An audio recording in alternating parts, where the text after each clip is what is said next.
आशा करता हूँ आप बच्चे बहुत अच्छे होंगे। बच्चों आज हम शुरुआत करते हैं अध्याय 17 की, जो कि है क्षेत्रफल, परिमाप और आयतन। ये क्षेत्रफल, परिमाप और आयतन क्या होता है इसको हमें समझना है। साथ साथ आज के इस लेक्चर में हम समझेंगे पहले बच्चों कि क्षेत्रफल के सवाल कैसे निकाले जाते हैं, परिमाप के क्वेश्चन कैसे निकाले जाते हैं, आयतन कैसे निकाला जाता है, और साथ साथ में हम जवाहर नवोदय विद्यालय की परीक्षा में किस तरह के क्वेश्चन आपसे पूछे जाएंगे, इस पर हमारी चर्चा है।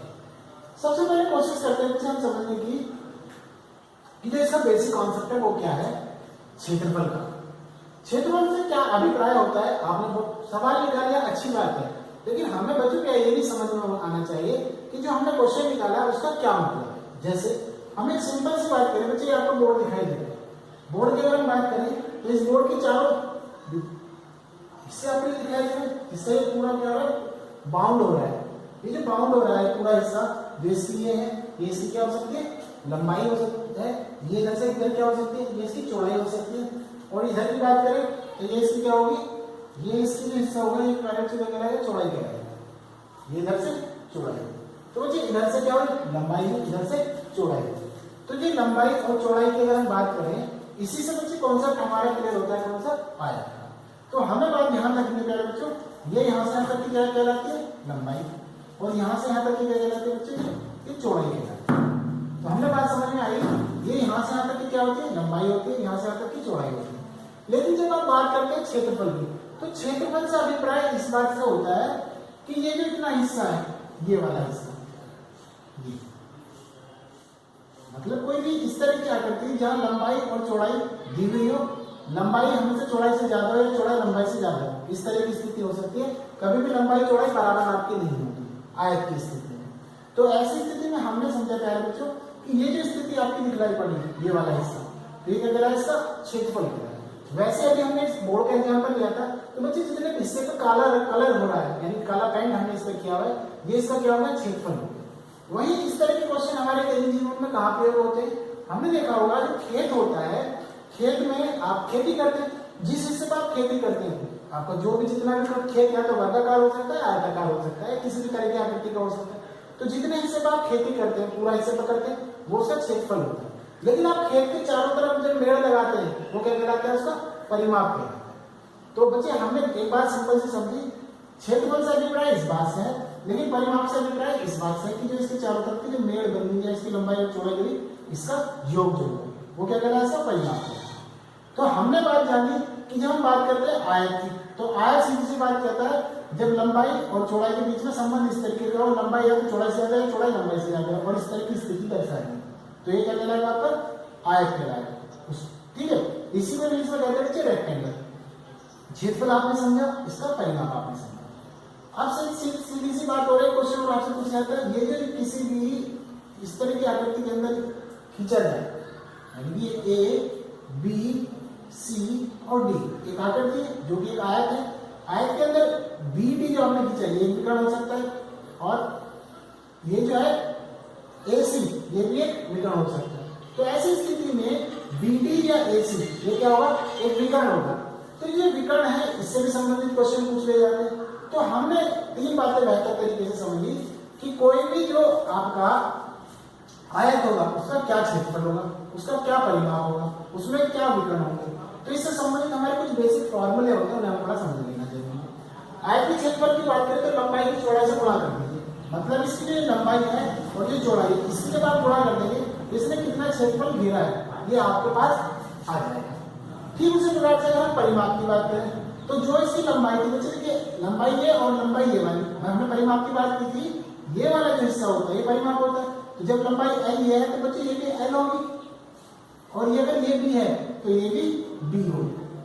तो ऐसी स्थिति में जब ये बी है ये बी है, तो बी और B 2b, L L 2l, 2b और 2l दोनों जब आप जोड़ेंगे तो कितना हो जाएगा, 2 इंटू लंबाई जमा चौड़ाई। तो इस तरीके से क्या बच्चों, आयतन क्षेत्रफल हो जाएगा, वो लंबाई जमा चौड़ाई हो जाएगा, और आयतन परिमाप हो जाएगा वो 2 जमा लंबाई जमा चौड़ाई हो जाएगा। क्लियर? तो हमने दोनों बातें जानी, आयतन क्षेत्रफल होता है, लंबाई जमा चौड़ाई होता है, और आयतन परिमाप होता है 2 लंबाई जमा चौड़ाई होता है। अब बात आती है इसका अगर हमें विकर्ण निकालना, तो बच्चे विकर्ण निकालने के लिए सिंपल सा फॉर्मूला होता है, उसकी बात करें तो बच्चे विकर्ण ये वाला होगा, आपने पाठ्यक्रम स्वयं पढ़ी, लंबाई और चौड़ाई का वर्ग कर दीजिए तो ये आ जाएगा आपके पास आ जाएगा। तो ऐसी स्थिति में विकर्ण बराबर हो जाएगा लंबाई का वर्ग और चौड़ाई का वर्ग का जोड़ कर दीजिएगा और इसका क्या कर दीजिए वर्गमूल निकाल दीजिए। तो जो वर्गमूल आप निकालेंगे इसका तो क्या हो जाएगा आपका विकर्ण आ जाएगा। क्लियर है? अगर मान लिया इसका ये इस तरीके से आपको निकालना हो तो ये तो आप सरल तरीके से निकाल ही सकते हैं। एक सूत्र और बनता है, यदि मान लिया आपके पास क्षेत्रफल निकालना हो आयत का तो एक सूत्र ये बन जाता है 2 गुणा लंबाई गुणा चौड़ाई गुणा ऊंचाई। ये विशेष स्थिति में बनता है जब आपके पास ऊंचाई भी दी हुई होती है। हालांकि ये आयत ना होकर घनाभ की स्थिति बन जाएगी, इतना आप समझिएगा। केवल और केवल आयत के 3 फॉर्मूले हमें पड़े, आयत का क्षेत्रफल क्या होता है, आयत का परिमाप क्या होता है, आयत का विकर्ण क्या होता है। इतनी बात हमारी क्लियर होगी। अब बात करते हैं हम वर्ग की। तो वर्ग से अभिप्राय क्या है? वर्ग एक ऐसी आकृति होती है प्यारे बच्चों जिसकी चारों भुजाएं कैसी होती है, समान नाप की होती है। वर्ग कैसा होता है जिसकी चारों भुजाएं समान नाप की होती है। मतलब क्या, अगर ये ए है तो ये भुजा भी ए ही होगी और ये भुजा भी ए होगी और ये भुजा भी ए होगी। अब प्यारे बच्चे जब हम इसका क्षेत्रफल की बात करें तो क्षेत्रफल हमेशा लंबाई चौड़ाई जैसा हमने इसकी बात की तो इसकी भुजा ए है तो इसकी भुजा ए, तो हमें सीधी बात है इसका भी क्षेत्रफल हो जाएगा। हम क्षेत्रफल निकालेंगे वो ए गुणा ए हो जाएगा। तो इसीलिए वर्ग का जो क्षेत्रफल होता है वो भुजा की घात 2 होता है। भुजा कितनी एक तो भुजा की घात 2 हो जाएगा। या फिर आप इस तरीके से कह सकते हैं इसमें भी विकर्ण होता है, इसका जो विकर्ण होगा प्यारे बच्चों इसका 1/2 कर दीजिएगा और विकर्ण का वर्ग कर दीजिएगा तो इसका क्षेत्रफल निकल जाता है। तो ये 2 सूत्र आपको याद रखने। अगर आपको मान लो विकर्ण दिया तो इस सूत्र से कर सकते हैं और भुजा दिए तो भुजा के आधार पर इस सूत्र से कर सकते हैं। अब मान लिया आपको केवल इसका विकर्ण निकालना तो प्यारे बच्चे देखिए, आपको देखिए ये ए भुजा है, ये ए भुजा, विकर्ण क्या हो गया ये वाला ए बी सी डी होगी। अब इसको करेंगे ए गुणा इसकी उसको क्या देखेंगे आप, इसके क्षेत्रफल निकालेंगे ए गुणा ए, ये कितना हो गया आपका ए स्क्वायर। खुद देखिएगा ये कितना हो गया क्षेत्रफल हो गया इसका ए स्क्वायर। अगर हम इसकी बात करें ये वाली भुजा की तो बच्चे खुद देखिए ये किससे होगा, आपने देखा था पाइथागोरस थ्योरम के अनुसार ये वाली भुजा है क्या होगा कर्ण होगा। तो कर्ण बराबर क्या होता है, ये हो जाएगा आपका बच्चे ए स्क्वायर प्लस ए स्क्वायर, जब आप इसे करेंगे हो जाएगा 2a स्क्वायर और इसको निकालेंगे इसका वर्गमूल करेंगे तो ये √2a।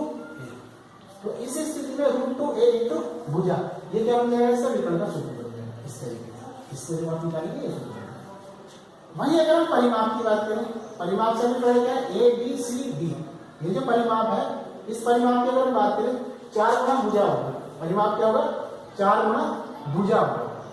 4 गुणा भुजा से अभिप्राय आपको देखिएगा ए ये वाली होगी, ए ये होगी, ए ये होगी, ए ये होगी, तो 1 2 3 4 तो 4a इसका क्या हो जाता है परिमाप हो जाता है। इस तरीके से हम इसका परिमाप निकालेंगे।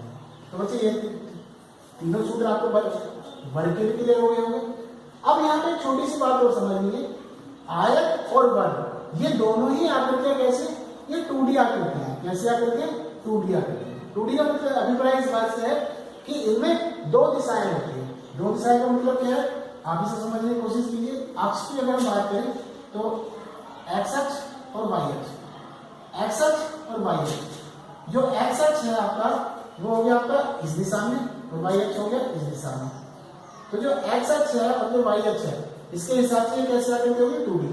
तो आपसे कभी पूछा जाए कि आयत कैसी आकृति होती है, द्विध्रुवीय आकृति या 2D स्ट्रक्चर होती है।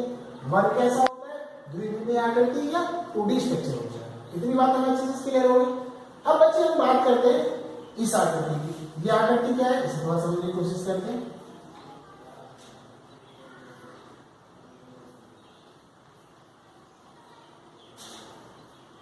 ठीक है, ये आकृति है। इस आकृति की अगर हम बात करें तो प्यारे बच्चों ये आकृति है घनाभ। कैसे आकृति है घनाभ। जब घनाभ की हम बात करते हैं तो घनाभ आकृति को अगर हम ध्यान दें, इस बिंदु पर ध्यान दें, इससे बच्चे एक डायमेंशन ये है, एक डायमेंशन ये है और एक डायमेंशन ये है। अर्थात इसमें 3 दिशाएं हैं, तो इसलिए इसे कहते हैं 3D स्ट्रक्चर। इसे कहते हैं 3D स्ट्रक्चर या त्रिविमीय आकृति। तो आपको बच्चे हमेशा याद रखना है ऐसी आकृति जिसमें 3 दिशाओं की तरफ रुख कर रही हो तो क्या कहलाएगी आपकी त्रिविमीय आकृति। अब ये बात करते हैं घनाभ की। तो घनाभ की अगर हम बात करें तो इसका अगर आयतन की बात करें तो बच्चे इसकी जो लंबाई यहां से n हो गई, v इसकी चौड़ाई हो गई और h इसकी ऊंचाई हो गई। तो इसकी लंबाई की गुणा चौड़ाई में कर दीजिए, गुणा ऊंचाई में कर दीजिए, तो क्या आ जाता है, घन आपका आयतन आ जाता है, L गुणा B इंटू H। तो इस तरीके से इसका सूत्र निकाल सकते हैं घन आपके आयतन का ये होगा। वहीं अगर हम बात करें घन की, तो बच्चे इसकी A लेंथ होगी, B A इसकी ब्रीथ होगी और A इसकी हाइट होगी। तो ऐसी स्थिति में तीनों भुजाएं कैसे होगी आपकी ए अर्थात तीनों समान भुजाएं। तो ऐसी स्थिति में जब हम इसका बच्चों क्या करेंगे, क्षेत्रफल, इसका हम क्षेत्रफल की बात करें, सॉरी ध्यान रखना एक बात को हमेशा 2D स्ट्रक्चर में हम जब भी बात करेंगे क्षेत्रफल टर्म का प्रयोग करेंगे, जबकि 3D स्ट्रक्चर की अगर हम बात करेंगे, 3D में आकृति की बात करेंगे, तो वहां कभी भी क्षेत्रफल की बात नहीं की जाएगी, वहां सिर्फ आयतन की बात की जाएगी। क्या कही जाएगी, आयतन की बात, क्योंकि वहां क्षेत्रफल की बात नहीं की जाती। तो आयतन अगर हम घन का निकालें तो हो जाएगा भुजा के घात 2। वहीं से पृष्ठीय क्षेत्रफल का, पृष्ठीय क्षेत्रफल मतलब ये वाला इतना हिस्सा है, इसका जब हम निकालेंगे पृष्ठीय क्षेत्रफल तो हो जाएगा 6a², क्योंकि 6 फलक होते हैं। तुमने पासा खेल देखा होगा जब लूडो खेलते, तो जो लूडो का पासा होता है 6 डॉट बने होते हैं, वो 6 डॉट का मतलब क्या है, उसके 6 फलक होते हैं। तो घन के कितने फलक होते हैं, 6 फलक होते हैं। अब एक फलक का अगर हम क्षेत्रफल निकालें तो क्योंकि एक फलक कैसा होता है वर्ग, और वर्ग है तो उसका क्षेत्रफल कितना हो गया, भुजा की घात 2। जब 6 फलक हो गए तो कितना हो गया, 6 गुणा भुजा की घात 2। तो इस तरीके से इसका पृष्ठीय क्षेत्रफल कितना हो जाता है, 6a की घात 2 हो जाता है। वहीं अगर हम इसके विकर्ण की बात करें तो विकर्ण से लिखना है ये वाली डिस्टेंस जो होगी, ये दूरी जो होगी, ये भुजा जो होगी, ये क्या कहलाएगी आपकी विकर्ण कहलाएगी। इस विकर्ण का अगर हम क्षेत्रफल सूत्र निकालें तो a इंटू रूट 3 होता है, कितना होता है, a इंटू रूट 3। तो इस तरीके से हम इसका विकर्ण निकालते हैं। तो बच्चे ये सूत्र को मैंने थोड़ा सा स्पष्ट करने की कोशिश की, क्योंकि ये बार बार आपके सूत्र क्लियर होंगे। सूत्र को याद करना अलग बात है, लेकिन सूत्र क्या कहना चाहता है उसके सही अर्थों को समझना बहुत जरूरी होता है, तभी आप इसको सही तरीके से प्रयोग कर पाएंगे। तो अब तक आपने जाना कि हमारा जो आयत होता है उसका अगर हम परिमाप निकालना कैसे निकालते हैं, क्षेत्रफल निकालना कैसे निकालते हैं, विकर्ण निकालना कैसे निकालते हैं, वो आपको अच्छे से समझ में आया। हमने जाना वर्ग क्या होता है, जिसकी 4 भुजाएं समान नाप की होती हैं, और साथ साथ उसका क्षेत्रफल क्या होता है, भुजा की घात 2 होता है। हमने उसका विकर्ण निकाला, रूट 2 इंटू भुजा होता है। तो ये चीजें हमने इससे अच्छे से समझी। वहीं अगर हम बात करें घनाभ की, तो घनाभ की स्थिति को हमने बेहतर तरीके से समझा, जहाँ लंबाई, चौड़ाई और ऊंचाई अर्थात त्रिविमीय आकृति की बात की। तो त्रिविमीय आकृति में किस तरीके से इसका आयतन निकाला जाता है वो अच्छे से हमने समझा, और साथ साथ हमने एक घन को समझा। घन एक ऐसी आकृति होती है जिसकी सभी भुजाएं समान नाप की होती हैं, और एक 3D स्ट्रक्चर अर्थात त्रिविमीय आकृति होती है।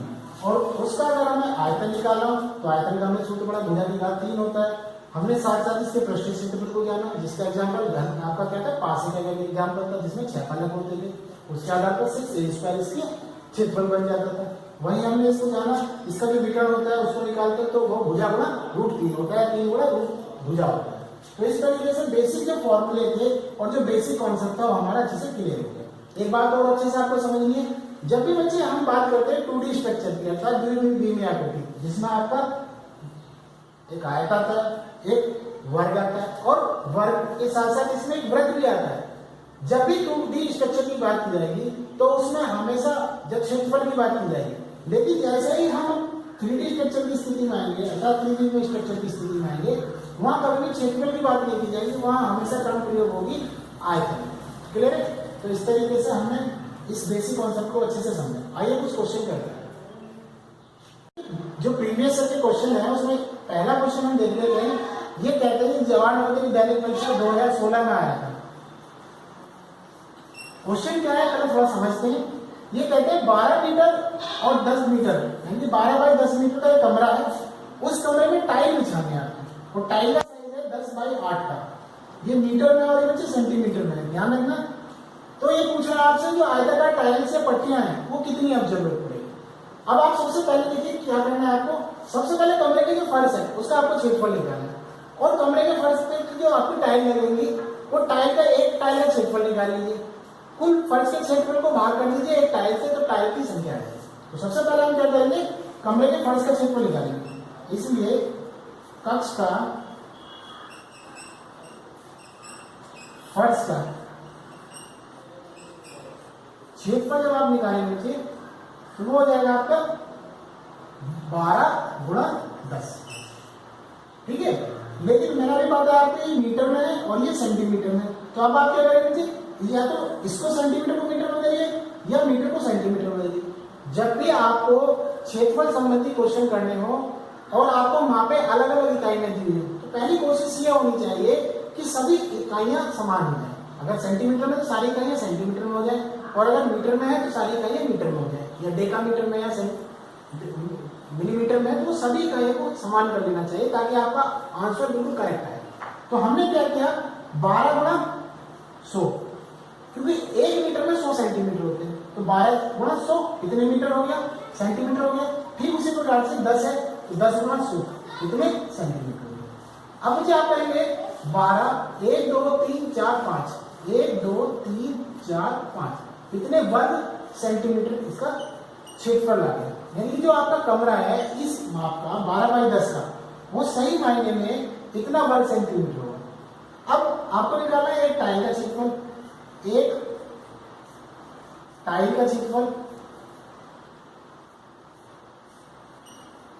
जब आप एक टाइल का क्षेत्रफल निकालेंगे तो वो आ जाएगा बच्चों 10 गुणा 8, 10 गुणा 8। इसमें आपको बड़ा करनी नहीं क्योंकि सेंटीमीटर में ऑलरेडी है, यहाँ में सेंटीमीटर में करना था इसलिए 100 भी गुणा करें, ये कितना हो जाएगा 80 वर्ग सेंटीमीटर। आप देखिएगा, थोड़ा समझने की कोशिश कीजिए, ये माइनर कमरे का फर्श है, ठीक है, इसका क्षेत्रफल कितना है, इतना, ये इसका पूरे का क्षेत्रफल हो गया इतना। अब इसमें टाइल लगानी है, एक टाइल लगेगी, एक टाइल ऐसे होगी, इसका जो क्षेत्रफल है वो है इतना। अब इस तरीके से टाइल लगेगी इसमें, अब जब ये टाइल इस तरीके से लगेगी तो आप कुल क्षेत्रफल को एक टाइल से भाग कर दीजिए तो टाइलों की संख्या आ जाएगी। इसलिए टाइल्स कह लीजिए, ये आयताकार पट्टी कह लीजिए की संख्या बराबर हो जाएगी, वो हो जाएगी 1 2 3 4 5 बटे 0 से होगी। अब इसे काटेंगे आप इसे 8 से काट लीजिए, 8 कम 8 पंजे 40 और 3 0 यहाँ लगे, तो इसमें टाइल्स कितनी हो जाएंगी, 15,000 टाइल लगेंगे इस कमरे में। क्लियर? तो इस तरीके से हम टाइलों की संख्या निकाल सकते हैं। चलिए बच्चे और क्वेश्चन देखते हैं। देखिए बच्चे दूसरा क्वेश्चन ये कहता है आपसे, एक वर्गाकार पार्क का परिमाप कितना है। पहले थोड़ा सा चित्र से समझने की कोशिश कीजिए। ये एक वर्गाकार पार्क हो गया, वर्गाकार का मतलब क्या है, जिसकी चारों भुजाएं समान है। अब इसने बात की आपसे इसका परिमाप। परिमाप से अभिप्राय क्या है, यदि इसकी लंबाई यहाँ से यहाँ तक की ए है तो स्वाभाविक सी बात है ये भी ए होगी और ये भी ए होगी, ए इकाई यानी कि ए सेंटीमीटर जो भी दिया हुआ है। अब इसका ये भी ए होगा। हमने पढ़ा जो परिमाप होता है, क्योंकि वर्ग का परिमाप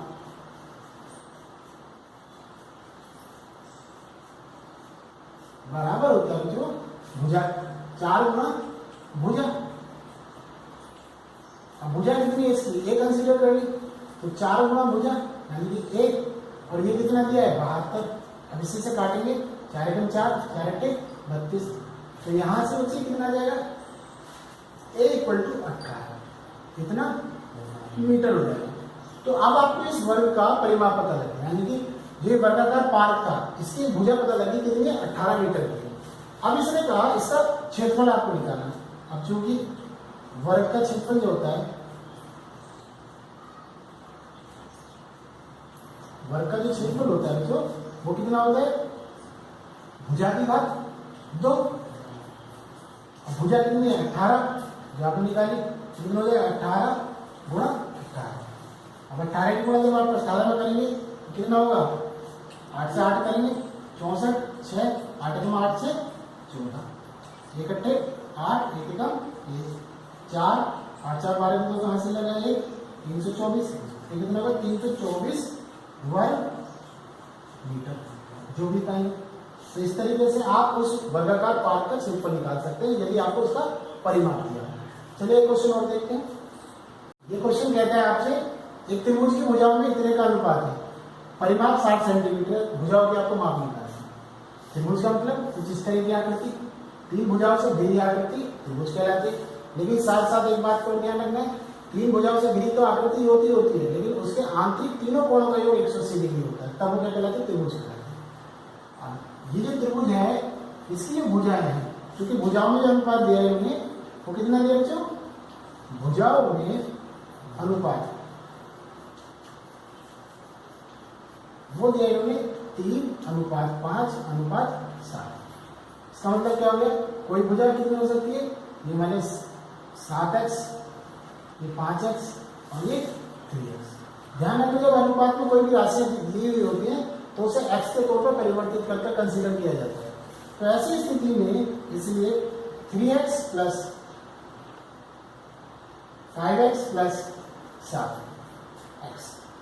अब ये तीनों भुजाएं हमने मान लिया इतनी माप है, तीनों को जोड़ दिया। परिमाप से क्या मिल रहा है, ये भुजा जमा ये भुजा जमा ये भुजा, इन तीनों भुजाओं का जो योग होगा वो क्या कहलाएगा, परिमाप कहलाएगा। इसलिए कहा आपसे कि परिमाप कितना है 60 सेंटीमीटर, तो बराबर किसके हो गया, 60 के हो गया। क्लियर। अब 5 और 3 8 7 15 x बराबर 60 हो गया, 15 चौका 60 हो गया। तो यहां से x का मान कितना आ गया, 4 आ गया। तो इस तरीके से आपने x का मान निकाला 4।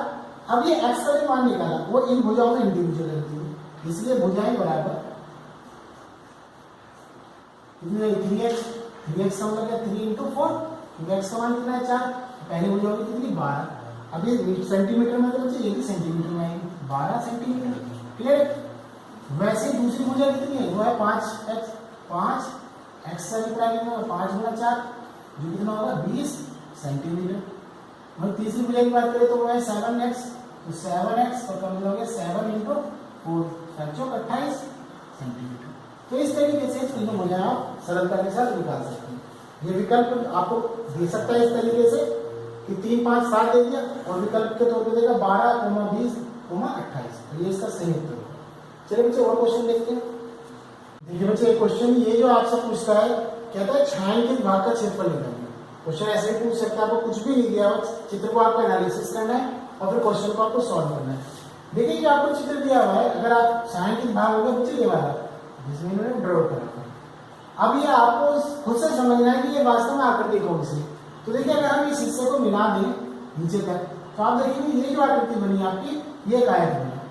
ठीक उसी प्रकार से इसको अगर हम नोट करके इसे मिला दें तो ये भी एक आकृति बनी जो कि क्या बना हुआ है, एक आयत बना। बच्चे 1 सेंटीमीटर ये यहाँ से है और यहाँ से 3 सेंटीमीटर, तो 3 सेंटीमीटर ये यहाँ से हो गया। अब हम इसकी अगर हम बात करें इस पूरी उसकी, ये यहाँ से आने का 5 है, 1 सेंटीमीटर इधर से चला गया, 1 सेंटीमीटर इधर चला गया, तो 5 में से 1 और 1 2, 5 में से गया 2, तो कितने हो गए 3 सेंटीमीटर ये इधर से हो गया और 1 सेंटीमीटर ये ऐसे हो गया। तो हमारी आकृति बनी बच्चे कितनी, एक आकृति ये बनी। अब इस पूरी इसकी बात करें तो 1 इधर से हो गया और 3 और 1 ये हो गया 4, तो इस तरीके से 4 सेंटीमीटर की इधर से हो गया। तो सबसे पहले हम इसे माने ए फिगर, इस वाली फिगर को माने बी, ये जो इससे यहाँ से यहाँ तक की बनी, और तीसरी फिगर हमारी बनी है तो इस तरीके से हमारी बनी सी फिगर। तो सबसे पहले हम ए फिगर का ए आकृति, क्योंकि ऐसी कोई आकृति तो होती नहीं वास्तव में, तो हमें 3 टुकड़ों में अलग अलग करके उसको जोड़ना पड़ेगा। तो ऐसी स्थिति में ए आकृति का क्षेत्रफल जब आप निकालेंगे तो कितना हो जाएगा, इसकी लंबाई कितनी है 4 सेंटीमीटर, तो 3 यहाँ से तक की तो ये 4 सेंटीमीटर, तो 4 इधर से तो 4 इधर से होगी, 4 गुणा इधर से कितनी होगी 1, तो 1 इधर से तो 1 ही इधर से होगी, 4 गुणा 1 तो कितनी होगी 4 वर्ग सेंटीमीटर। तो अब आपने क्षेत्रफल निकाले इतने हिस्से करने वाले, अब आपको निकालना इस हिस्से का जो कि इसके जैसा ही है। 3 यहाँ से यहाँ तक की थी, 1 ये होगी तो कितनी होगी 4। तो बी आकृति का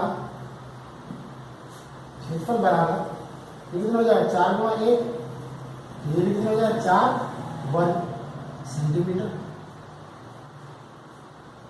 अब आकृति सी की बात करें, ये वाला हिस्सा है, तो सी का जो क्षेत्रफल हो जाएगा वो बराबर हो जाएगा 3 गुणा 1, 3 गुणा 1 कितना हो जाएगा 3 वर्ग सेंटीमीटर।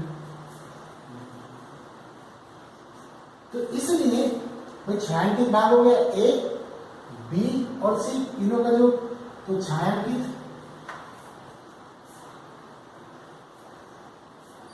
भाग कौन सा हो गया ए प्लस बी प्लस सी, यानी कि ये वाला और ये वाला इनका जोड़।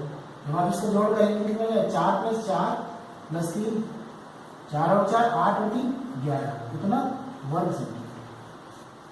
तो आप इस तरीके से ऐसी अगर आकृति दी हुई हो उसका आप क्या निकाल सकते हैं, क्षेत्रफल निकाल सकते हैं। क्लियर है बच्चों। आगे बात करें, देखिए क्वेश्चन आपको दिया है इन्होंने, ये कहते हैं एक टैंक है और टैंक की उन्होंने तीनों डायमेंशन दे दिया था, तीनों बीमाएं दे दी, 5 मीटर लंबा, 4 मीटर चौड़ा, 3 मीटर ऊंचा। तो ऐसी स्थिति में पूछता है इसमें कितना पानी आएगा। तो सिंपल सा क्वेश्चन है, बहुत आसानी के साथ आप इसे कर सकते हैं। देखिएगा एक इस तरह का पात्र है,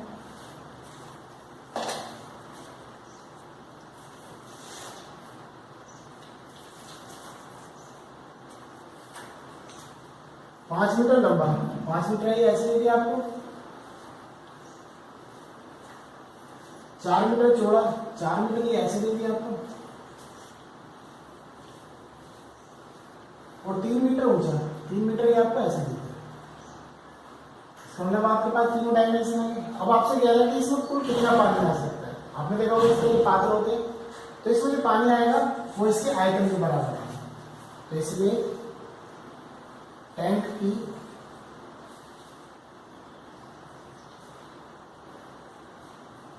पानी की मात्रा बराबर होगी टैंक का आयतन। ठीक है, तो हमें जब पता लगे टैंक में कितना पानी आ सकता है, उसके आयतन के बराबर पानी आ सकता है।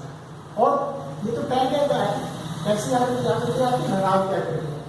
किसी भी तरह का पात्र कभी भी हो, उसमें जितना पानी है, कोई भी द्रव आएगा वो उसके आयतन के बराबर है। चाहे वो गिलास है, गिलास अगर आपका कैसा है, बेलनाकार आकृति है, तो उसमें जितना पानी आ सकता है वो बेलन के आयतन के बराबर है। कोई शंक्वाकार पात्र है, तो शंक्वाकार पात्र में जितना द्रव, पानी है, तेल या अन्य कोई भी द्रव जो आएगा वो उसके आयतन के बराबर है। ठीक उसी प्रकार से घनाभ की बात करें या घन की बात करें, उसमें आने वाला जो आयतन होगा या आने वाले द्रव की मात्रा जो उसके आयतन के बराबर है। चलिए इसकी बात करें, तो टैंक की पानी की मात्रा बराबर होगी टैंक के आयतन के बराबर। तो इसलिए टैंक का आयतन बराबर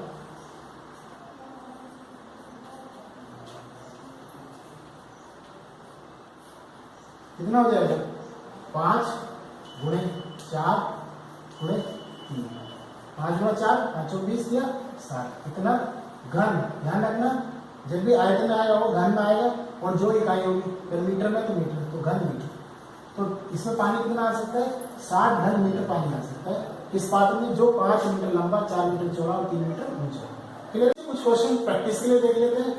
अब हमें एक बात क्लियर हो गई है, बेसिक कॉन्सेप्ट जो हमारा क्षेत्रफल, परिमाप और आयतन का है, वो हमारा किस बात को दर्शाता है। साथ साथ हमने ये भी समझ लिया कि क्षेत्रफल किस तरीके से निकाला जाता है, चाहे वो आयत हो चाहे आपका वर्ग हो। ठीक उसी प्रकार से हमने परिमाप की जो संकल्पना है, कॉन्सेप्ट है, उसको अच्छे से समझा। आयत का परिमाप कैसे निकाला जाता है या वर्ग का परिमाप कैसे निकाला जाता है, ये हमें क्लियर हुआ। साथ साथ हमने ये भी समझा जो आयतन होता है, जिसे वॉल्यूम कहते हैं, इसका बेसिक कॉन्सेप्ट क्या होता है वो भी हमें अच्छे समझ में आया। आपकी जो सिलेबस में है वो घनाभ और घन, अर्थात क्यूब एंड क्यूबॉइड, उसके वॉल्यूम की बात की जाती है, उसका बेसिक कॉन्सेप्ट क्या था वो हमें अच्छे से समझना है। साथ साथ हमने ये भी समझा कि जो हमारा 2D अर्थात 2 डायमेंशन, द्विविमीय, 3D अर्थात त्रिविमीय, इस तरह की जो आकृतियां होती है वो किस तरह की आकृतियां होती है, और उनका किस तरीके से क्षेत्रफल, आयतन निकाला जाता है, और उसमें किस तरह के क्वेश्चन आपसे प्रीवियस ईयर के एग्जाम में पूछे गए हैं। अब हम क्वेश्चन देख लेते हैं प्रैक्टिस में कि हमें किस तरह के क्वेश्चन की प्रैक्टिस करनी है। देखिए सबसे पहले क्वेश्चन देते हैं बच्चे की एक आयत की लंबाई दे दी आपको, कहते हैं कि उसकी चौड़ाई की 6/5 गुनी है। मान लिया चौड़ाई x होगी तो लंबाई कितनी हो जाएगी, 6/5x हो जाएगी। यदि आयत का परिमाप 132 हो, यानी कि x होगी, एक 6/5x दोनों को जोड़ा, गुणा 2 की, और बराबर कितना हो गया, 132 हो गया। वहां से x का मान आपका निकल जाएगा, और इस तरीके से आप उसका क्षेत्रफल आसानी से निकाल सकते हैं। वहीं अगर हम बात करें वर्ग का क्षेत्रफल क्या होगा, यदि परिमाप इतना है, 4a बराबर कितना हो गया, 48 हो गया। अब 4a बराबर 48 का मतलब क्या, 12 चौक 48, तो a बराबर कितना है, 4।